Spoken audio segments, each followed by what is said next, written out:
এরকম কোনো কিছু করছি না যেটাতে পুরো বাংলাদেশ ক্রিকেট একদম 360 ডিগ্রি চেঞ্জ হয়ে যাবে, but this is a start.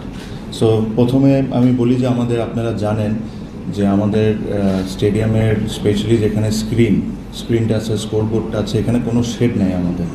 আর আমাদের প্রতিটা খেলায় যদি দেখেন, এখানে টিকিটের দাম থাকে সবচেয়ে কম, এখানেই দর্শক আসে সবচেয়ে বেশি।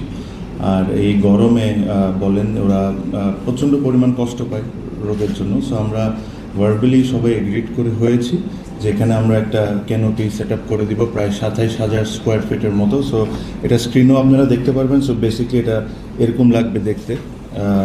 এই একটু স্ক্রিনে দেখা দেন না, এটা নয়, হ্যাঁ। সো এরকম পুরো অলমোস্ট 27,000 স্কোয়ার ফিটের মতো পুরো জিনিসটা এই শেডের আন্ডারে এসে যাবে। কিছুটা ঢাকা স্টেডিয়ামে রিসেন্টলি করা হয়েছে, ওই ধরনেরই হবে। এটা আমরা ভার্বালি সবাই এগ্রিড করেছি, আর এটার প্রসেসটা আমরা শুরু করে দিয়েছি। তো আশা করি ডিউ টাইমে এই জিনিসটা আপনারা খুবই দ্রুত সময়ে আপনারা এটা দেখতে পারবেন।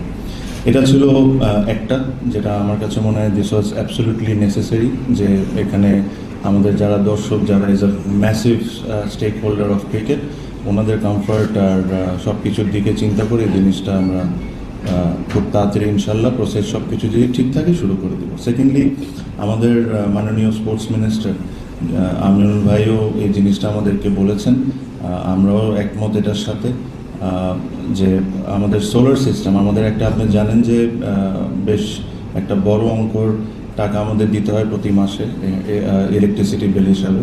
তো আমরা চেষ্টা করছি, আমরা এটা নিয়ে রেকি করছি। It is a very very initial stage.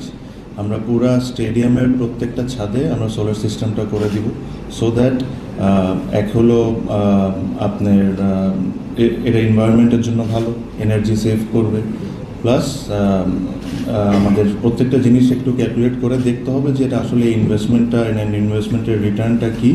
এটা যদি সব কিছু ম্যাচ করে, যেহেতু আমাদের মাননীয় মন্ত্রী আমিনুল ভাই বলেছেন যে এই সোলার সিস্টেমটা আসলে এনভায়রনমেন্টের জন্য ভালো হয়, আপনারা দেখতে পারবেন সিমিলার এরকম ধরনের হইতে পারে, but it is a very very initial stage. আমি আবারও বলি, জাস্ট মাত্র এটা রেকি করাটা শুরু হয়েছে।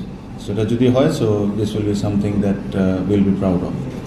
থার্ড যে জিনিসটা নিয়ে আমি অ্যাকচুয়ালি মেইনলি এখানে কথা বলতে এসেছি, যেটা আমার কাছে মনে হয় বাংলাদেশ ক্রিকেটের জন্য it is absolutely very very important.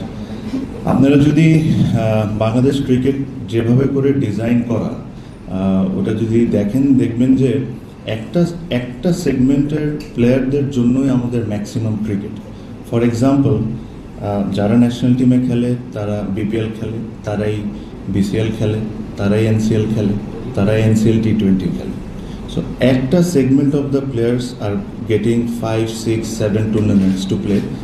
But what about যারা থার্ড ডিভিশন খেলে, যারা সেকেন্ড ডিভিশন খেলে, যারা ফার্স্ট ডিভিশন খেলে? এদের জন্য কিন্তু আমাদের এই লিগ খেলা ছাড়া আর কোনো খেলাই নেই।